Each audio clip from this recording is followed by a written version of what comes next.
مشاهد لا تسر الناظرين تلك التي تخلفها أزمة تكدس النفايات في شوارع الناصرية.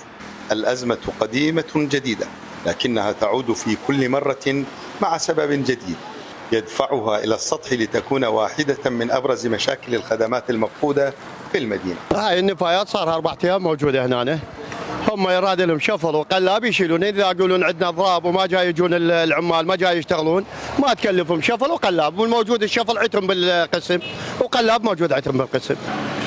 في شوارع واحياء المدينة تتكدس النفايات منذ أيام، حيث يضرب عمال النظافة في بلدية الناصرية عن العمل مطالبين بالتثبيت، لكن أثر الإضراب يتفاقم مع الأمطار ليزيد الطين والأوساخ بالليل. المسؤولين يعزون سبب أنه إضراب عمال البلدية، يعني المواطن شنو ذنبه هنا بهاي المشكلة؟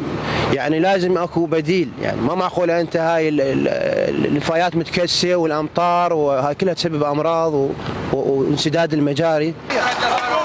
وتجد بلدية الناصرية في إضراب عمالها مطلبا شرعيا، لكنه خلف تراكما للنفايات يستدعي جهدا مضاعفا بالاعتماد على موظفي الملاك الدائمة عبر حملات استثنائية حتى عبور الأزمة، في إشارة إلى أن أغلب عمال النظافة يعملون بصفة عقود.